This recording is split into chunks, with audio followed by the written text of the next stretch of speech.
자, 2019년 기업이촌 창업 및 주택 구입 지원 사업 주요 변경 사항에 대해서 간단하게 팩트만 저희가 짚어드리겠습니다.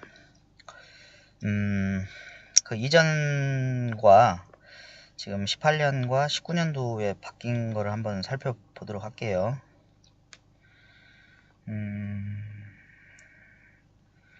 사업 대상자에서 과거 경영인 등 각종 정책자금 수혜자는 제외가 됐었는데 그 항목이 삭제가 됐네요. 그리고 별다른 특별하게 변경된 건 없는데 문의가 많다 보니까 해석을 조금 더 해가지고 기입을 해놓은 것 같아요. 어업인에 해당하는 사람, 이거 하나 말씀드릴게요. 과거에는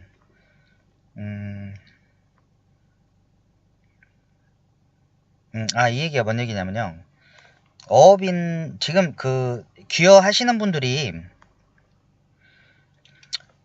교육을 지금 다 교육을 받고 점수를 다 채워야만 귀여 신청을 할 수 있다라고 생각을 하시는데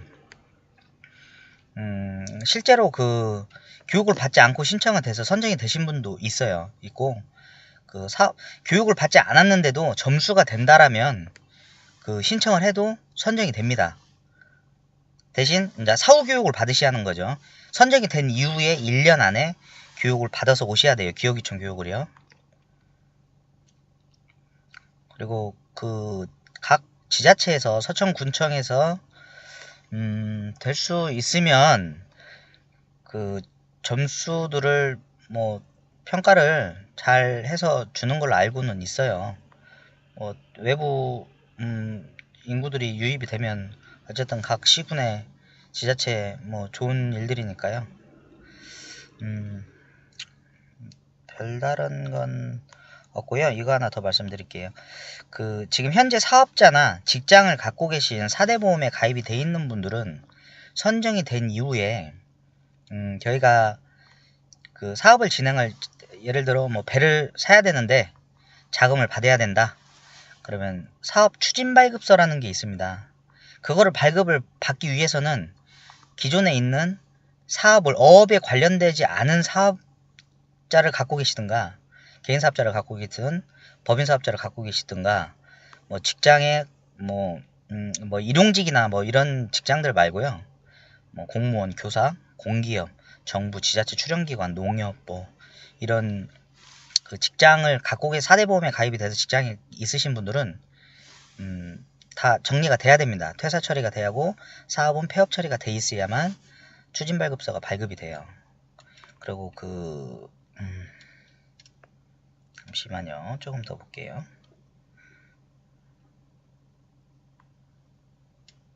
이게 여러분들이 좀 알고 계시하고 좀 당황스러운 것들이 뭐냐면요. 이 선정이 돼가지고 진행을 하다 보면 굉장히 당황스러운 상황이 생깁니다. 어떤 경우냐면 배를 1억짜리를 사려고 합니다. 사려고 하는데 보통 기여 선정자들은 자금을 추진 발급서를 신청을 받고 자금을 신청을 하게 되면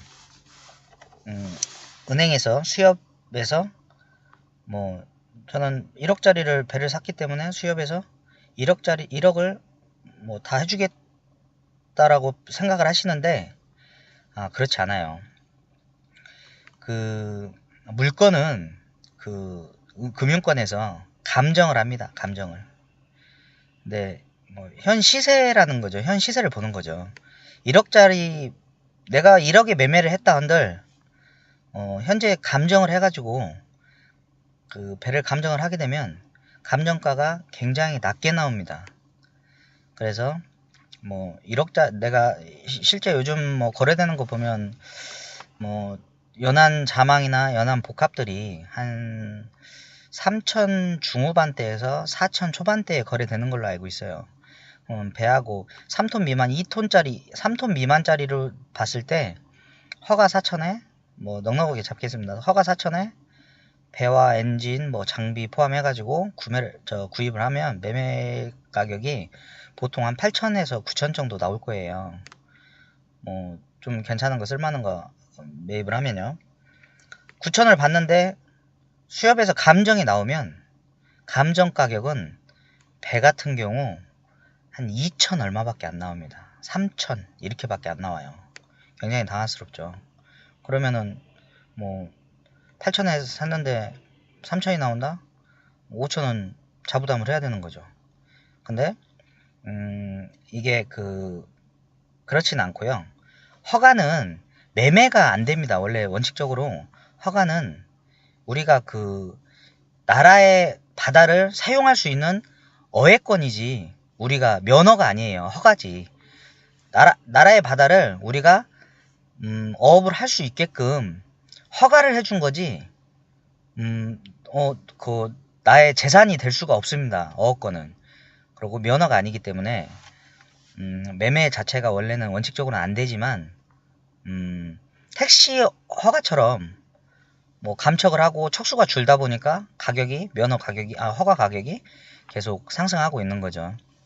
줄으면 줄을수록 앞으로 허가 가격은 계속 올라갈 겁니다. 올라가는데 이거는 어찌됐든 암암리에 돈을 주지 않고서는 내가 취득을 할 수 없기 때문에 허가를 돈을 주고 이제 거래를 하게 되는 거죠. 그렇게 되다 보니까 허가는 수협에서 감척표가 있습니다. 어선 감척표가 있는데 어선 감척표에 보면 감척 가격이 나와 있어요. 그 감척 가격에 허가를 인정을 해줍니다. 수협에서. 그래가지고 지급을 해주죠. 운영자금으로. 그렇게 해가지고 그 자금을 신청할 수 있는데 뭐 자부담이 일부는 들어가겠죠. 일부는 들어가니까 생각을 항상 하시고요. 제 경우는 어떤 경우가 있었냐면 저는 이제 2.17톤 어선을 구입을 하는데 제가 이제 구매할 때는 허가는 연한 자망과 연한 복합을 돼 있는 거하고 어선하고 엔진 250마력짜리 야마 엔진 1000시간 정도 사용한 엔진하고요. 먼저 배하고 구입을 하는데 제가 6,500에 구입했습니다. 6,500에 구입을 하고 장비 새로 올리고 여러가지 필요한 것들 어구라든지 이런 거 구입을 했는데 매매를 해야 되는 상황인데 저한테 판매를 하는 양도인이 전액을 다 줘라. 매매 자금을 전액을 다 입금을 해라. 그래야 나는 양도 서류를 매매 계약서를 써주겠다. 그리고 양도 서류를 전달해 주겠다. 저 같은 경우는 자금을 받아서 보통 이제 우리가 잘 실수하고 있는 게 뭐냐면 자금을 신청하면 자금을 먼저 주는 걸로 알고 있는데요. 절대 그렇지가 않습니다. 자금을 추진 발급서를 발급을 하면서 이전 처리가 돼 있어야만이 각 지자체에서는 추진 발급서는 발급을 해주지만 수협에서는 담보가 없는데 대출을 해줄 수가 없는 거죠. 그래서 명의 변경이 돼 있는 상태에서 수협에서 설정을 잡고 대출이 나가는 거예요. 설정을 잡으면서. 어떤 문제가 생기냐면 제가 100% 매매 자금을 100% 다 지급을 하고 명의 이전을 한 상태에서 대출이 들어가는 방식인 거죠. 근데 그게 빨리 진행이 되면 3, 4일이면 처리가 돼요. 일처리가 금융권에서도. 근데 그렇게 고집을 피시는 선주분들이 계세요. 돈을 다 입금을 해야 나는 명의 변경을 해주겠다. 명의 변경 서류를 전달을 해주겠다. 이런 분들이 계시거든요. 그래서 항상 준비를 하시고 충분하게 계약서 상에 잘 쓰시고 진행을 하시는 게 맞을 것 같아요. 이런 착오가 있으시면 안 됩니다. 그렇게 하고 지금 주택 마련 같은 경우는 단독주택 연면적 150 제곱평방미터예요. 이거는 주택 별도로 지금 원래 5천만원이었는데 7,500으로 올라갔더라고요. 19년도에 구입을 하시면서 뭐 주택 구입도 하시려고 하면 주택 구입을 하시면서 이렇게 지원을 따로 신청하셔가지고 주택 마련 자금을 신청하셔도 될 것 같아요. 가장 좋은 거는 저희가 권해드리고 싶은 건 뭐냐면 정착을 한 다음에 내가 살 집, 내가 뭐 작업을 할 작업장이라든지 뭐 이런 것들을 준비를 하시는 게 맞다라고 생각합니다. 이게 1, 2년 있다 포기하고 가시는 분들도 많이 계시고 실제로 현장에 나오시게 되면 내 생각과 현실과는 좀 다른 부분들이 많이 있어요. 그래서 어려운 부분들도 있고 지역에서 이제 거주하고 계신 원주민들이 약간 폐쇄적인 부분이 있어서 굉장히 힘들게 하시는 분들도 계십니다. 뭐 다 그러신 건 아닌데 좋은 분들도 많이 계시지만 그런 얘기들을 제가 많이 듣고 그런 지역들이 있는 걸로 알고 있습니다. 그렇지만 여기 서천군에는 그렇지가 않습니다. 굉장히 좋은 지역이고요. 지금 서천에 어촌계에 자유롭게 가입을 받는 곳이 있어요.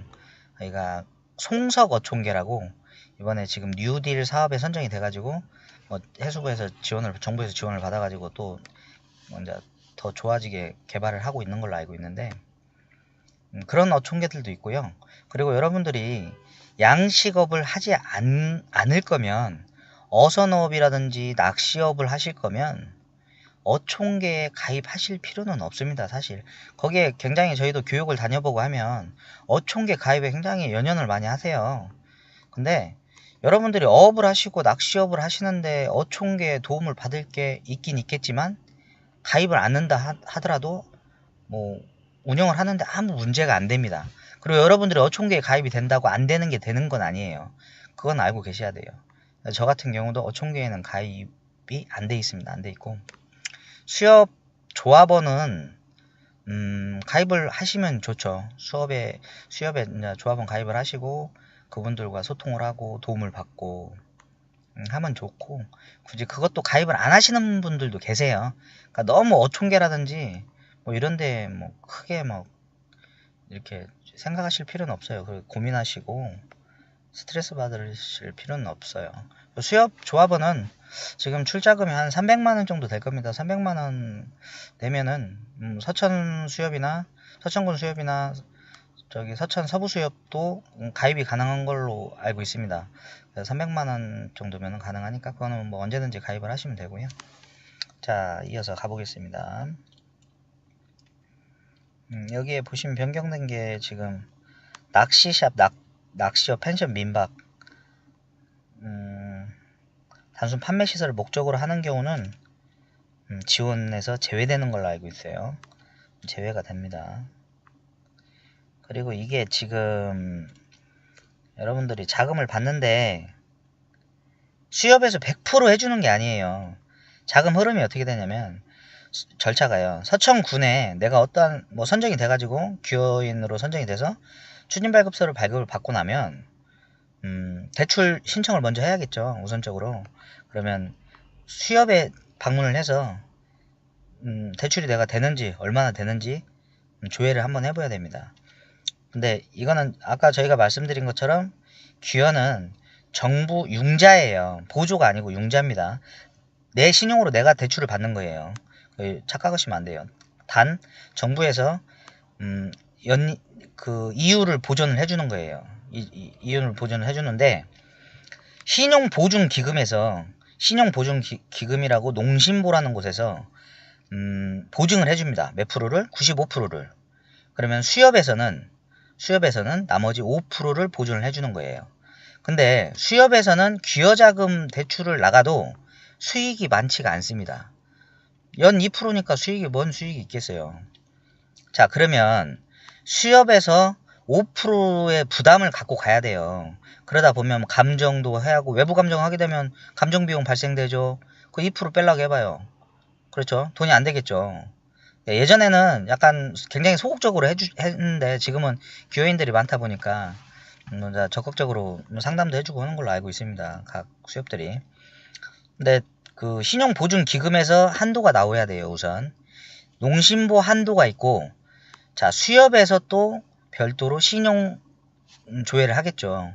그래서 농심보에서 신용 그 한도가 어느 정도 나오야, 제가 알기로는 6등급까지만 대출이 나가는 걸로 알고 있습니다. 저희 때 지금 한 3년 전에는 7등급도 대출이 됐고 8등급도 대출이 됐어요.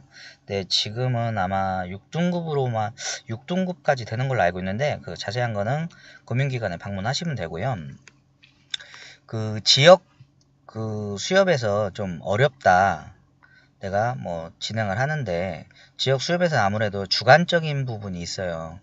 어렵다라고 느껴지시면 대전에 가시면, 대전 또는 서울이나 이제 서울보다는 지방에 가셔야겠죠. 지방에 그 대전에 가시면 수협 중앙회에 방문을 하셔서 상담을 한번 받아보십시오. 저 같은 경우는 지역 그 수협에서 대출을 일부를 받고요. 일부는 그 중앙회 수협에서 받았습니다. 근데 사실 중앙회 수협에서 대출을 받을 때가 더 수월하게 좀 예, 어렵지 않게 이렇게 진행을 했던 것 같아요. 그렇게 기억하는데, 우선 금융기관에 가셔가지고 상담을 한번 해보시는 게 맞을 것 같아요. 그 외에는 뭐 특별한 게 없는 것 같고요.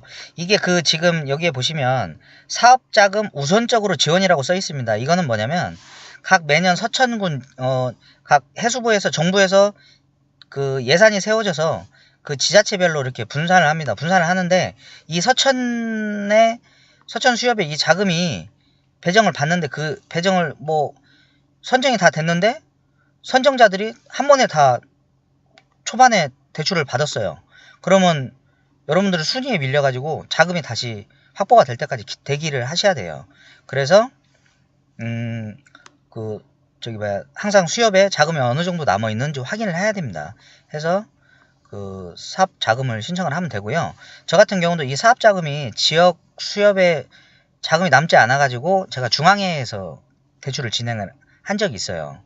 뭐 그렇게 하는 방법도 있으니까 너무 걱정은 안 하셔도 되고, 그리고 이게 다 떨어지지가 않아요. 뭐 선정이 됐다고 바로 다 대출 받으시는 게 아니기 때문에 그거는 뭐 이거는 고민하실 필요는 없습니다. 사실 제가 봤을 때는. 여기 아까 제가 말씀드린 부분들이 나오네요. 대출금액 95% 보증 지원하고 잔여 5%를 금융기관에서 보증한다. 자, 사업 신청은 선정이 되시고 나면 우편으로 옵니다. 집으로. 주택구입 지원, 뭐 사업에 대한 안내 게시판 홈페이지 등 3년도 한 1월 30일까지. 이게 선정이 되시면 다음 연도 8월 달에가 마감으로 알고 있어요. 그때까지 대출 추진을 하셔야 돼요. 다 추진을 하셔야지, 안 되면은 이제 기여 자금 신청을 할 수가 없습니다. 다 소멸됩니다. 소멸되시고 그 기여기촌 자금도 있는데, 기여기촌을 뭐 3억이잖아요. 3억인데 제가 1억을 썼어요. 1억을 썼는데 다음 년도 8월이 돼가지고 만기가 됐어요. 그러면 소멸이 되겠죠. 근데 어업을 하시다 보니까 돈이 더 필요해요. 뭐 자금이 더 필요하고. 그러면 이제 배를 사시고 다 뭐 영어 활동하고 계실 거 아니에요. 그러면은 농어민 후계자라는 제도가 있습니다. 저 어민 후계자의 선정, 또 다시 이렇게 기여기촌처럼 신청하셔가지고 선정이 되시면, 자, 2억을 어민 후계자한테 지원을 해줘요. 똑같은 방식으로 융자를 해주는 거예요. 그러면 그것도 금리가 2%입니다. 근데 뭐 2억인데 1억을 벌써 쓰셨잖아요. 근데 변제한 게 없어. 하나도. 1년이 지났는데. 그러면 2억에서 기여기촌 자금 1억을 받은 거를 빼고 나머지 1억을 추가로 더 받으실 수가 있습니다. 그렇게 해서 나머지 사업을 진행해도 되니까, 너무 무리해서 이 자금을 무조건 써야 돼라고 생각을 하시면 안 된다는 거예요. 이거 다 여러분들 빚입니다. 빚. 이거 그냥 주는 돈 아니에요. 빚이에요. 내가 꼭 영어 활동을 해서 어업을 해서 고기 잘 잡아서 팔아서 다 갚아야 되는 돈이에요. 갚고 또 필요한 자금을 또 신청해서 받고, 어민 후계자가 선정이 되면 거의 기여기촌의 점수가 다 되시면 배가 추가되고 어업 활동하는 거 있고 위판 실적 나오고 하게 되면, 출항일수 나오고 하면 어민 후계자에는 거의 뭐 점수 300점 가능합니다. 맞을 수 있어요. 그리고 그 선정이 되고 나면 또 영어 활동해서 잘 고기 잘 잡아서 또 갚으세요. 갚으면 경영자금이라고 또 나옵니다. 그 경영자 자금이라고 경영자에 선정이 되시면 또 3억이 또 나옵니다. 신청해서 뭐 나오는 게 아니라 융자죠. 융자를 받을 수 있어요. 저리에. 그렇게 뭐 또 최고 경영자 뭐 과정도 있고 여러 가지 단계들이 있어요. 지원해 주는 게. 그래서 너무 이거를 무조건 내가 빨리 써야 돼라는 생각을 하지 마시고 신중하게 하세요. 여러분들 빚이에요. 꼭 명심하셔야 됩니다. 여러분들 빚입니다.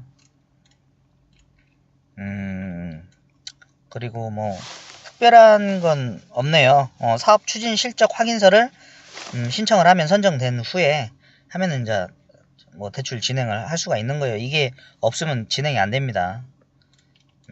자, 이거는 다 됐고요. 자, 저희가 뭐 여러 가지 뭐 이런 것들이 있는데 이거는 다 여러분들이 대출 신청하시려면 잘 꼼꼼하게 잘 읽어 보셔야 되고 뭐 사업 개요라든지 뭐 이런 거는 충분하게 읽으셔야 됩니다. 여러분들이 읽어 보시고 제가 또 여러분들한테 해드릴 수 있는 거는 뭐냐면 사업 계획서를 어떻게 써야 되는지 고민을 하시는 분들이 굉장히 많아요. 굉장히 고민이 되죠. 잘 쓰시는 분들도 계시고 하지만 좀 어렵게 쓰시는 분들도 계시고 해서 제가 여러분들한테 사업 계획서에 대해서 좀 제가 제가 많이 알고 지식이 풍부해서가 아니라 뭐 경험자로서 제가 이제 귀여를 하고 제가 올해 3년차입니다. 3년차인데 아직 뭐 돈을 그렇게 많이 벌고 있진 않지만 한 단계 한 단계 밟고 잘 하고 있습니다. 네, 제가 그 기여 사업 신청서 작성에 대해서 따로 설명을 해드릴 거예요. 자, 이번에 이렇게 기여기촌 창업자금 주택마련 지원 신청서가 있는데 이거는 제가 3년 전에 작성한 걸로 다시 이렇게 설명을 드리겠습니다. 제가